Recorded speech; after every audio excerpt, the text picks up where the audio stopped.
Alrighty, so now that we have the triple shot behavior by being able to simulate it in the inspector, let's go ahead and make it so that when we collect an object, we can communicate with the player script and enable the can triple shot variable or the power up. So let's go ahead and set up our power up. Drop down the sprites folder and you'll find a folder called power ups. In here, we're going to be creating 3 power-ups. We're going to create a shield for our player. We're going to create a speed boost, and then we're also going to create a triple shot. So we're currently working on the triple shot. So drop down the triple shot folder, and you'll see here that we're actually going to be creating a sprite animation. And basically what it is it's this little beacon object, and when you collect it, it's going to communicate with the player, and it's going to enable triple shot. So let's go ahead and just put the first frame inside the hierarchy. The first thing we need to do is rename it. We're going to call this triple shot power up. So it's the triple shot power up. The next thing we want to do is let's go ahead and set the sorting layer to foreground so that our player can interact with it. And then let's go ahead and shrink it down a bit. So let's go ahead and set it to about 0.25 on the X, Y, and Z. So a little small in the wording, but you know what? It might be actually okay. Once we start animating it, it might actually look kind of cool. If you want though, you can maybe stretch it out on the Y to get to read it better. Maybe not. 0.3. Okay, 0.3 looks a little better. Alrighty, so basically what we're going to be doing is we're going to create a power up here where this is going to get spawned and it's just going to come down. And basically if our player collects it, we're going to destroy the triple shot, and then we're going to award the player with the triple shot functionality. Make sense? So let's go ahead and get started. The first thing I want to do is I want to create the behavior of a power-up. So let's go ahead and create a new C# script, and we'll call it power-up. And attach it to our triple shot power-up. Alright, you can just click on triple shot power up. You can drag it over. So right now we have a power up script. Now remember, when creating new scripts, pretend you're that object and you're the behavior of it. So for instance, when we spawn this object in, just like when we spawn the laser, what's its objective? What's it going to do? For the power up, we want it to just move off the screen.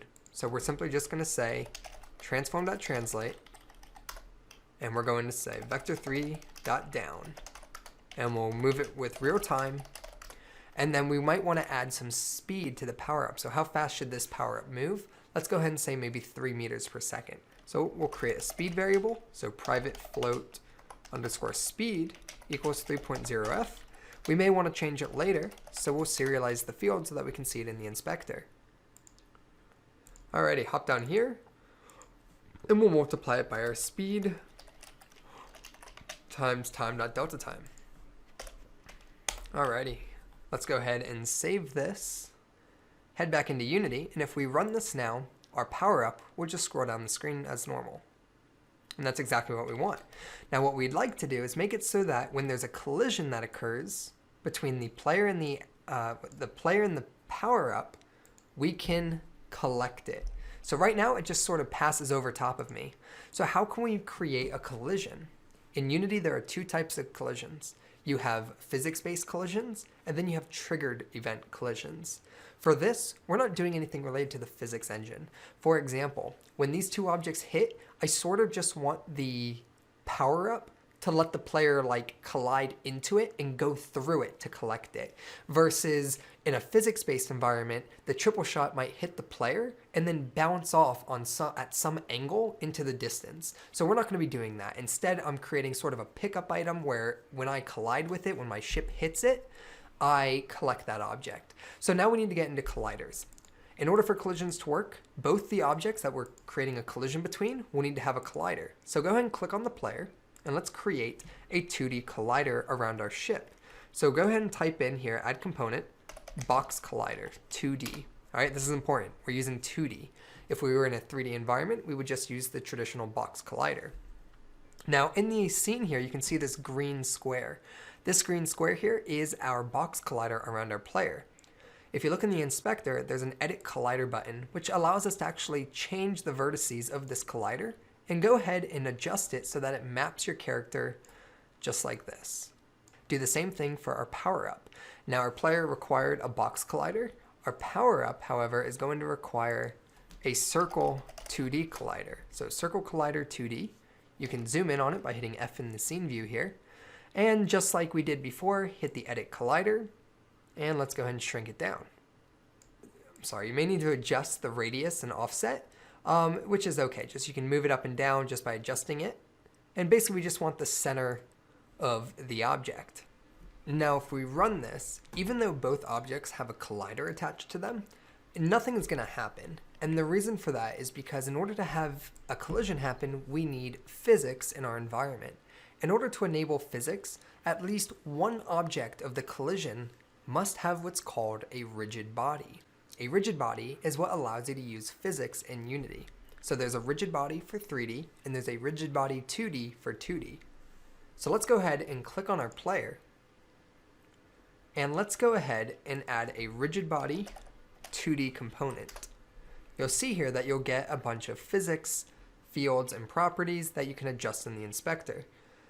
The thing we would like to do here though is turn gravity scale to 0. If we have it on, our ship will just fall to the ground. So we don't want to have any gravity scale. We're not using gravity in this game. Now go ahead and run this and you'll see a physics-based collision happen. When the power-up hits us, it moves us and our ship gets rotated as if it were to hit us off of some angle and physics was applied. Now that's not the behavior we want. What we want to happen is that the player and the power-up sort of go through each other. So to do that, we need to create what's called a triggered collision. So if you click on the player and if you look at the box collider 2D, you'll see here we have something called isTrigger. If we check that, now look what happens when the power-up collides with us. It passes right through us. Likewise, we can click on the power-up here, and we can also make that a trigger. And the same effect will happen. Because our power-up is a trigger collision, or isTrigger is set to true here, this is going to allow us to check for a collision event of type trigger.